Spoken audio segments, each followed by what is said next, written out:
Bem-vindos ao Autonomia Kids Podcast, seu guia para desvendar os desafios e encontrar soluções para pais e cuidadores de crianças com autismo. Eu sou o Luiz. Hoje vamos mergulhar num tema que, sejamos sinceros, tira o sono de muita gente: a relação complexa entre sono e autismo. É verdade. Muitas famílias que convivem com autismo, né, enfrentam noites desafiadoras. A ideia aqui é trazer informações, dicas e principalmente uma dose de esperança para que a gente possa, né, construir noites mais tranquilas. Uma boa noite de sono não é só a questão de descansar o corpo, né? Hã? Impacta o humor, a atenção, o aprendizado, É, crucial para o bem-estar geral. com certeza. E quando o sono é comprometido, né, as consequências podem ser bem sérias. Para esse nosso mergulho profundo, a gente trouxe trechos de um guia bem completo sobre sono e autismo e um vídeo de uma terapeuta ocupacional com dicas super valiosas. Parece que temos bastante material para explorar. E por onde a gente começa a desvendar esse enigma do sono? Porque ele é tão desafiador para pessoas no espectro autista. Um fator crucial que o guia destaca é a hipersensibilidade sensorial, imagina só. Um dia inteiro lidando com luz e sons, interações sociais, tudo amplificado, chega à noite. E desligar o cérebro depois de tanta informação. Ufa, vira uma tarefa hercúlea. É como se o corpo tivesse em constante alerta, né? Mas especificamente como essa hipersensibilidade impacta o sono. O guia usa um exemplo bem interessante. Os dispositivos eletrônicos antes de dormir. A luz azul das telas, sabe?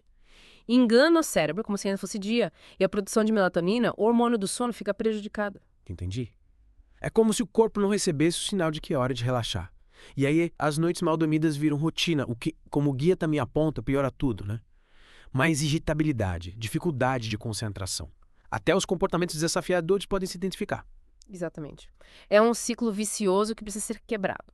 O primeiro passo, como o guia sugere, é entender a causa específica da dificuldade de sono para cada pessoa. Afinal, cada indivíduo no espectro autista é único, né? Falando em individualidade, no vídeo, a terapeuta ocupacional enfatiza a importância das rotinas, né? Por que elas são tão importantes nesse contexto? As rotinas são o alicerce de noites tranquilas.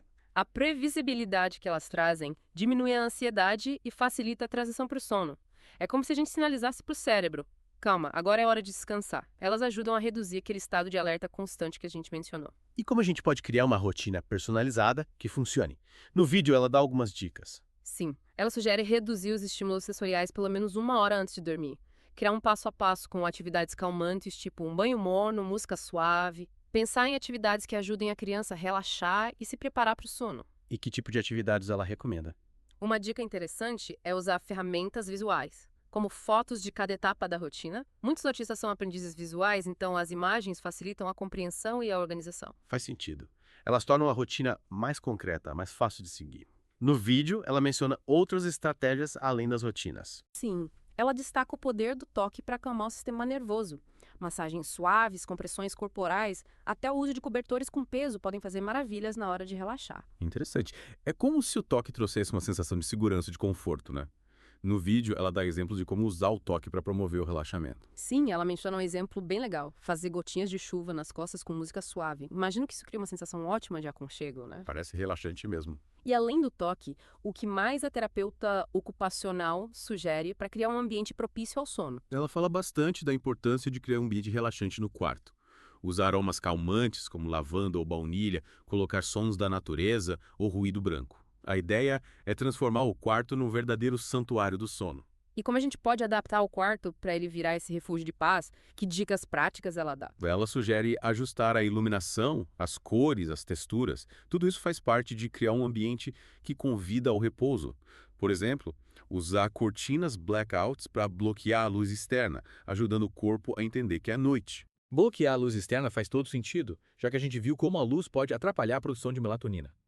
Falando em melatonina, a terapeuta ocupacional aborda essa questão no vídeo. Sim, mas com bastante cautela. Ela deixa claro que a melatonina pode ser uma aliada em alguns casos, mas sempre com orientação médica, né? Então, antes de recorrer à melatonina, é fundamental consultar um médico para avaliar a necessidade da dosagem correta, certo? Exatamente. E é importante lembrar que a dosagem precisa ser individualizada e que é fundamental investigar se há alguma interação com outros medicamentos que a criança já usa. Sem contar que, como ela menciona no vídeo, existem alternativas naturais para estimular a produção de melatonina, como as próprias técnicas de relaxamento que a gente já mencionou. É verdade. Ajustar o ambiente, criar rotinas, usar técnicas de relaxamento, tudo isso pode ser uma estratégia eficaz para promover o sono naturalmente. E para casos mais desafiadores, em que essas estratégias não são suficientes, o que o guia e a terapeuta ocupacional sugerem. Eles mencionam algumas estratégias avançadas, como usar trampolins ou bolas de terapia para liberar energia antes de dormir. A ideia é usar o movimento rítmico para regular o sistema nervoso. Usar um trampolim para ajudar a dormir. Parece uma ideia inusitada. Como exatamente o movimento rítmico pode contribuir para o sono? No começo eu também achei estranho, mas pensando bem, faz sentido. A gente sabe que o movimento ajuda a regular o sistema nervoso e para muitas crianças no espectro, essa necessidade de movimento é ainda maior. É como se o corpo precisasse descarregar toda aquela energia acumulada durante o dia para finalmente conseguir relaxar. E o guia especifica que tipo de movimento é mais eficaz para promover o relaxamento e o sono. Sim, ele explica que o ideal é que seja um movimento ritmado e previsível, que ajude a criança a se conectar com o próprio corpo. E pular num trampolim, rolar numa bola de terapia. Entendi. É como se o movimento rítmico ajudasse a organizar os sistemas sensoriais e preparar o corpo para o repouso. E além do trampolim e da bola de terapia, o guia sugere outras atividades que podem ter esse efeito. Claro, ele fala de balanços, redes. Tudo que permita um movimento suave e repetitivo que ajude a criança a se acalmar. E como saber se esse tipo de estratégia vai funcionar para uma criança específica? Aí entra a observação, prestar atenção nos sinais que a criança dá. Se ela se agita muito à noite, tem dificuldade de desacelerar, pode ser que o movimento rítmico ajude. Mas se ela já é mais calma, talvez outras estratégias funcionem melhor. Observar a criança é fundamental para entender as necessidades dela e adaptar as estratégias. E o guia menciona outras estratégias avançadas, além do movimento rítmico. Sim. Ele fala sobre o trabalho oral. Parece estranho, né? Mas a ideia é que atividades que envolvam a boca, como sugar, mastigar, soprar, podem ajudar a regular o sistema nervoso. Trabalho oral para regular o sistema nervoso, como isso funciona. Pelo que eu entendi, essas atividades exigem um esforço muscular que acaba tendo um efeito calmante. É como se a gente estivesse gastando energia de uma forma controlada. No guia tem vários exemplos. Soprar bolha de sabão, tomar líquidos em canudos, usar aqueles mordedores. Interessante. Mas como saber se o trabalho oral é uma boa estratégia para uma criança? Observar, mais uma vez, é a chave. Se você percebe que seu filho busca colocar coisas na boca, mastiga muita roupa, rói unhas, pode ser que ele se beneficie desse tipo de atividade. E para garantir que estamos no caminho certo, o ideal é sempre consultar um profissional. Né? Um terapeuta ocupacional, por exemplo, pode nos ajudar a entender melhor as necessidades da criança e escolher as estratégias mais adequadas. Com certeza. A gente está aqui para dar dicas, compartilhar informações, mas a orientação de um profissional que conhece a criança e pode fazer uma avaliação individualizada é fundamental. E quais outras dicas importantes o guia e a terapeuta ocupacional nos dão para promover o sono em crianças com autismo? Acho que a principal mensagem que eles passam é que não existe receita pronta. O que funciona para uma criança pode não funcionar para outra. É preciso testar, adaptar, ter paciência e principalmente observar a criança e as reações dela. E saber que a gente não está sozinho nessa jornada, né? Existem muitos pais e cuidadores enfrentando os mesmos desafios e compartilhar experiências e informações pode ser muito valioso. Exatamente.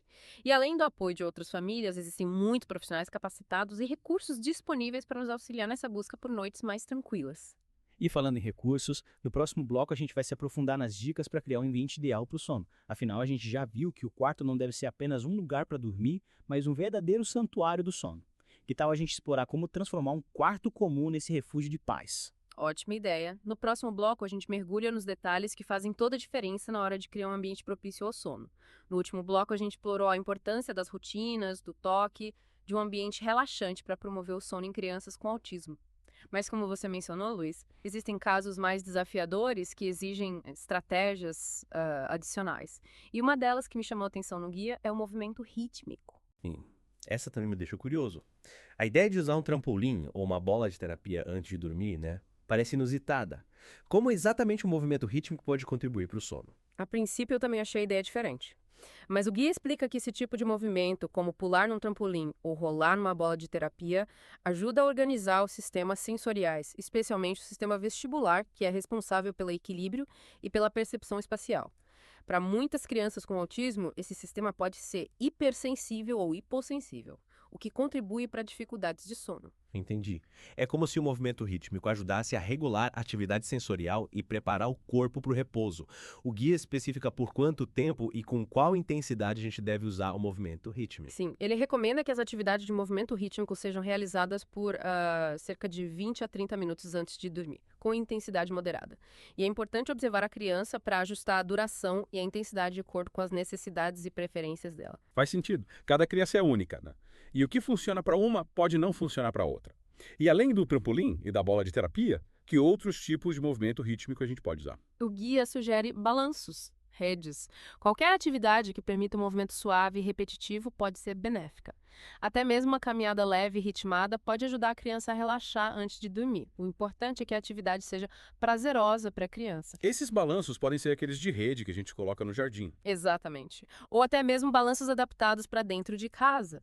O importante é que a criança se sinta confortável e segura durante a atividade. E como saber se esse tipo de estratégia, um movimento rítmico, vai funcionar para uma criança específica? A observação é fundamental, Luiz. Se você percebe que seu filho se agita muito à noite, tem dificuldade de desacelerar, pode ser que o movimento rítmico ajude. Mas se ele já é mais tranquilo, talvez outras estratégias sejam mais eficazes. É importante a gente estar atento aos sinais que a criança nos dá para escolher as melhores estratégias. E além do movimento rítmico, o guia menciona outra estratégia avançada que me deixou curioso: o trabalho oral. Você pode explicar melhor o que é isso e como funciona? Claro. O trabalho oral se refere a atividades que envolvem a boca, como sugar, mastigar, soprar. Essas atividades, por mais simples que pareçam, podem ajudar na regulação sensorial e promover o relaxamento. É fascinante como algo tão simples pode ter impacto tão grande no bem-estar da criança. Mas como exatamente o trabalho oral contribui para a regulação sensorial e o relaxamento? O guia explica que essas atividades, ao envolverem músculos da boca e da fece, proporcionam uma estimulação proprioceptiva, que é a percepção do próprio corpo no espaço. Essa estimulação ajuda a organizar o sistema nervoso e promover a calma. Então, atividades como soprar bolha de sabão ou tomar líquidos num canudo podem, na verdade, estar ajudando a criança a se acalmar e se preparar para o sono. Interessante. E que outras atividades de trabalho oral o guia sugere? Ele menciona o uso de mordedores, especialmente para crianças que têm necessidade de colocar coisas na boca, mastigar gomas especiais, assoprar apitos ou fazer bolhas de sabão. Esses mordedores são aqueles que os bebês usam. Sim, eles podem ser úteis para crianças maiores também, principalmente aquelas que buscam estimulação oral. Mas é importante que sejam mordedores seguros, específicos para essa finalidade e feitos de materiais não tóxicos. Entendi. A segurança é fundamental. E como saber se o trabalho oral é uma boa estratégia para uma criança específica? Quais sinais a gente deve observar? Se você percebe que seu filho busca colocar coisas na boca com frequência, mastiga muita roupa, rói unhas ou apresenta outros comportamentos de busca oral, pode ser que ele se beneficie desse tipo de atividade. Mas é sempre bom consultar um profissional, né? Um terapeuta ocupacional, por exemplo, pode nos ajudar a identificar as necessidades sensoriais da criança e a escolher as melhores estratégias. Com certeza. A orientação de um profissional é fundamental para garantir que a gente está no caminho certo. E o guia e o terapeuta ocupacional mencionam outras dicas importantes para promover o sono em crianças com autismo. Sim. Uma dica valiosa é criar um ambiente propício ao sono no quarto da criança. No próximo bloco, a gente vai se aprofundar nesse tópico, explorando como transformar o quarto num verdadeiro santuário do sono, com dicas práticas e fáceis de aplicar. Ótimo. Estou curioso para saber como a gente pode criar um ambiente relaxante e acolhedor que contribua para noites mais tranquilas. Aguardo ansiosamente pelo próximo bloco. Nos blocos anteriores, a gente explorou estratégias como rotinas, movimento rítmico e trabalho oral para ajudar crianças com autismo a terem uma noite de sono mais tranquila. Agora, como prometido, vamos mergulhar em dicas para transformar o quarto num verdadeiro santuário do sono. Exatamente. Criar um ambiente propício ao sono é fundamental para que a criança se sinta relaxada e segura na hora de dormir. E como a gente já viu, né? A hipersensibilidade sensorial pode ser um grande desafio para pessoas no espectro autista. Então, por onde a gente começa a transformar o quarto num ambiente mais tranquilo, mais acolhedor? Um dos aspectos mais importantes é a iluminação. A gente falou sobre evitar telas antes de dormir por causa da luz azul, mas a iluminação do quarto em si também faz toda a diferença. Então a gente já pode aposentar aquela lâmpada super potente do quarto, certo? Que tipo de iluminação é mais adequada para promover o sono? O ideal é usar luzes mais suaves, amareladas, que ajudam a preparar o corpo para o sono. Pense em lâmpadas de baixa potência, abajures com luz indireta. E na hora de dormir, escuro total. O escuro total é o melhor amigo do sono. Cortinas blackout neles. Aliás, essa foi uma dica que a terapeuta ocupacional deu no vídeo que eu achei super útil. Ela até falou que para quem não quer investir em cortinas blackout, uma alternativa mais barata é usar tecido de lã. Esses tecidos mais grossos realmente conseguem bloquear a luz externa. Sim. Tecidos grossos e escuros como a lã podem ser uma ótima alternativa para bloquear a luz externa. O importante é garantir que o quarto fique o mais escuro possível para que a produção de melatonina não seja prejudicada. Faz sentido. Afinal, a gente já viu como a luz pode interferir no ciclo do sono. E além da iluminação, o que mais a gente pode fazer para criar um ambiente relaxante no quarto? A gente pode usar o olfato a nosso favor. A aromaterapia é uma ótima aliada para criar uma atmosfera relaxante, acolhedora. A lavanda é sempre uma boa pedida, né? Tem um cheirinho bem calmante. Mas... será que todas as crianças gostam do cheiro de lavanda? É verdade. Nem todas as crianças reagem bem a todos os aromas. Por isso é importante testar e observar a criança, ver qual cheiro ela prefere e, claro, usar óleos essenciais de boa qualidade e com moderação. E como a gente pode usar os óleos essenciais no quarto? A gente pode usar difusores de aroma elétricos ou aromatizadores de ambiente com varetas. Algumas gotinhas do óleo essencial já são suficientes para criar um aroma suave e agradável no quarto. E além do cheirinho, a gente pode usar outros recursos sensoriais para criar um ambiente relaxante. Sim. A terapeuta ocupacional no vídeo fala bastante sobre o poder do som para promover o relaxamento e o sono. Lembra que ela mencionou o ruído branco. Como exatamente o ruído branco pode ajudar a dormir. O ruído branco é um som constante e uniforme que ajuda a mascarar outros ruídos que podem atrapalhar o sono, tipo o barulho do trânsito, de conversas. Então o ruído branco funciona como um tipo de bloqueador de sons, que ajuda a criar um ambiente mais silencioso e propício ao sono. É isso. Exatamente. E além do ruído branco, a gente pode usar sons da natureza, como chuva, ondas do mar, canto de pássaros. Esses sons também têm um efeito calmante e podem ajudar a criança a relaxar. E esses sons a gente encontra fácil em aplicativo de celular, né? Sim, existem vários aplicativos gratuitos com uma variedade enorme de sons relaxantes. Dá para escolher o som que a criança mais gosta e até programar um timer para desligar sozinho. Que prático. Esses aplicativos são uma mão na roda para criar uma atmosfera relaxante no quarto. E falando em detalhes que fazem a diferença, não podemos esquecer das cores, né? Com certeza. As cores das paredes, da roupa de cama, tudo isso influencia no ambiente e, consequentemente, no sono. E quais cores são mais indicadas para o quarto de uma criança com autismo? Tons de azul, verde costumam ser bem relaxantes. Essas cores transmitem calma, tranquilidade, criando um ambiente mais acolhedor. Já cores vibrantes, como vermelho e laranja, podem estimular demais a criança, dificultando o relaxamento. Então, nada de quarto com cara de circo. Cores suaves e relaxantes são a melhor escolha para um sono tranquilo. E por último, mas não menos importante, a gente tem que falar do toque, né? Sim. A roupa de cama, o pijama, tudo isso precisa ser confortável, macio, sem etiquetas que incomodem. O toque é um sentido muito importante para quem tem autismo e pode influenciar bastante na qualidade do sono. Então, na hora de escolher o pijama, vale a pena deixar a criança experimentar, ver se ele é gostosinho de usar, se o tecido é macio e confortável. Exatamente. É importante envolver a criança na escolha do pijama, da roupa de cama, para que ela se sinta mais à vontade, mais segura no seu ambiente de dormir. E que tipo de tecido você recomenda? O ideal é optar por tecidos naturais, como algodão, que são mais respiráveis, confortáveis. Evitar tecidos sintéticos que podem causar irritação na pele, aumentar a temperatura corporal e dificultar o sono. Acho que cobrimos bastante coisa nesse nosso mergulho sobre sono e autismo. O que você destaca como principal aprendizado? Acho que a principal mensagem é que o sono é um processo que precisa ser construído com cuidado, atenção aos detalhes e, principalmente, muito amor e respeito pelas necessidades da criança. Cada criança é única.